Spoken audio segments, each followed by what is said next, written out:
DidsburyFM. We've got our fourth speaker this evening. Welcome, James Savage. Thank you. James, I wonder if we could start your career from the beginning. Where did you go to uni? What did you? Well, firstly, tell us what you do now and how did you come to do it. So my current role is I'm effectively a sports business consultant. So we work with sporting organisations from very small up to huge international governing bodies across all ranges of sports across the world, helping them with business issues essentially. But going backwards in time, my role before that, which essentially led me to this one, was I was a project manager for 4 years on the London Olympic Games, so on the organising committee.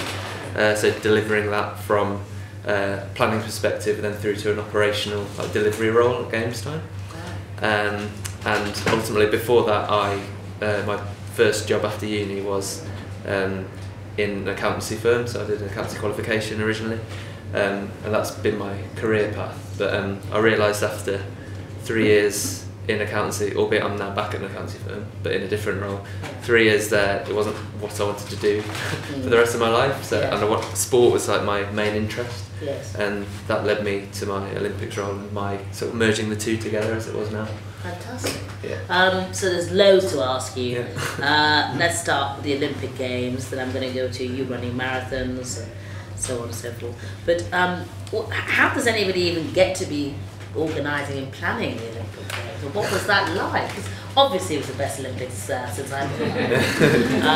But how did that opportunity come by, and what did it entail? Because on television when we watched it, the ceremony was too long. But it was really great. And then actually watching I'm quite into sports. Certainly watching sports and doing yoga. How did that come about? So from a personal perspective, I joined when the organising committee, which is, so you, as people might know, you bid for an Olympics as a city, so you had to put a bid company together, and so the London bid obviously won, and then that transitioned into an organising committee, so just a different legal structure. And I joined when the organising committee was quite young, so there were about 500 people in it when I joined, but at games time it was over 10,000, so I saw it grow. It's sort of a exponential curve. As you get nearer, it ramps up, and then shoots up. I feel like with some people on relatively short-term contracts at games time. So when I joined, the planning was still in its early phases, as it were. So you have a lot of promises in the bid book, and which says you should choose us because we'll do X, Y, and Z, and then just things change, and hardly anything's like what it says in the bid book because it's done so far in advance that the city's changed. So we had venues in there that weren't even, there's like the London Arena, which doesn't exist anymore, was down as a venue. So you have to plan around that. Then my specific role was on the competition schedule. So I had 21 Olympic sports, 20 Paralympic sports, and within them there's disciplines, it's called. So aquatics is a sport, but within the sport of aquatics are swimming, diving, water polo, synchronised swimming. So they're the 4 disciplines of aquatics. So within just using that as an example, I had to plan what day is the swimming happening on, and then what day is the diving happening on, etc. You can't have the two going on at the same time because they're using the same facilities. And I was effectively the middleman between broadcasters who hold a lot of the power, well, the majority of the power, because they pay, I think NBC, the US rights holder, pay $1 billion for each Olympic rights cycle. So I was sort of the middleman between us as the organising committee, the city that's putting on the game, so the transport network, for example, and broadcasters, and then the sport federations themselves. So I had to sort of appease all them in getting the schedule on that we wanted, and also the organising committee of a games, its only source of revenue is ticketing, so that's a massive deal. So we have to ticket as many sessions as possible to fund the games essentially. So I was sort of a multi-stakeholder person stuck in the middle trying to appease everyone. And was that quite stressful? I mean, it sounds... you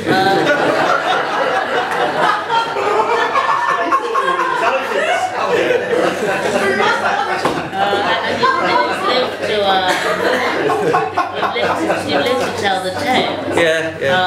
So for example, this Sunday night schedule, Yeah. That's obviously deliberate, so you can get Yeah. maximum people. Yeah. And there's a lot of big fights over that. And obviously, naturally, you know, swimming and the athletics. Yeah. But I mean, there were things that obviously you couldn't control, like the weather. Yeah. What were you doing about that? So there's certain sports that some sports just carry on through, where they're like, it takes them pretty horrendous to stop a football match. But tennis, which was at Wimbledon, that was like a big consideration, because I don't think at the time there wasn't covered. I think court number 1 was covered, but centre court wasn't. So we had to have a lot of contingency in place for like tennis finals, and that was like multiple calls with like broadcasters, because I think the US broadcasters had quite a say in that. And there's also the light issue with tennis, so you can't go past whatever it was, like 8 o'clock at night or whatever. But you still want to draw in a big broadcast audience. So that's one way you're planning for weather. The other ones that were affected by weather was like rowing and sailing, obviously. Good sports. Yeah. But there's other factors that you might not necessarily think of when you're looking at the games, you're just watching on TV. So for example, the triathlon event, the cycling part, went round Hyde Park Corner, which is like the busiest road junction in Europe. So we had to shut it. So we had to shut the busiest road junction in Europe. So that was, the triathlons are always staged at weekends, because City of London were never going to let us shut down a major road junction on like a Monday morning. Oh, that was the other thing, it had to be in the morning, the event, for broadcast. And we had a significant issue where we were trying to shift one of the triathlons onto a Monday for international broadcast purposes, but the city obviously wouldn't let us, and it got to the point where I was going to the sports minister, Hugh Robertson, where like written a paper with my boss, trying to lobby him to give an extra bank holiday. So literally for the whole country, just so that the Olympic triathlon could be on a Monday morning. It didn't happen. It got pushed back, but yeah, it would have been like a one-off Olympic day, like bank holiday for the whole country. Wow. But so I think the ramifications of things are quite enormous. You're right. We don't realise that when we're just watching from the comfort of our sofas. I think you need to work for Didsbury Festival. You do a great job. I mean, that is really, really awesome. So let's just deal for a moment there with sort of the come down from that, because you know I'm living on adrenaline, and so I suspect you do too. Dealing with that, and then of course you know the Olympics finished. That was the end of that. So how did you go back to just doing your day job? Well, I didn't have a day job because I was You then came, I mean, 9 to 5 is what I'm talking about. And obviously I know that because I read your bio. I'm just kind of talking about kind of coping with high stress situations, living off the impact, and then, gap. Then the next day. So, like, obviously everyone knows that, and we did all have sort of different leaving periods depending on the importance of the handover of your role. So I had like a month handover. So after the Paralympics finished in like second week of September, I had I think 4 or 6 weeks, which was a bit strange, I have to admit. Like, because a lot of people who were operational just finished and that was it. And we did have like a big leaving do in the handball arena actually, which was great. So it was like a big party venue. But after that, you knew like there was a lot of people there you've been working with, you're never going to see, especially because there's a lot of staff where you have like Olympic junkies that just follow the games around, like literally take their families around the world just working on games. Like you have like technology specialists, like there's Olympic Results Service called ORIS, Olympic Results Information Service, just got these guys just work on that and just follow the games around. So some of them do winter, some of them do summer, but they just follow the games around. But in the sort of come down perspective, it was a bit strange. The 4 weeks after it had all finished, my main role was like writing documentation, which went to, like, would have gone to Rio, onto how I did my job, what you could like put in recommendations, what I'd do again if I did it again, what I'd do differently if I did it again, recommendations, what to do, what not to do. So I was writing papers really to hand over, but it was a bit weird because you go from like high pressure, high stress, working ridiculous hours like when the games are on, to like rocking in at 10. Doing a bit of writing, going out for a pub lunch, leaving at 3 o'clock. It's quite nice in a way. Wish every job was like that, but it was a sort of strange sort of atmosphere, and especially knowing that everyone's sort of leaving at different times as well was a bit strange. So just on that, what did you think of Rio? I think I know just from speaking to people that work there that there were things there that weren't as good as London, and there's different.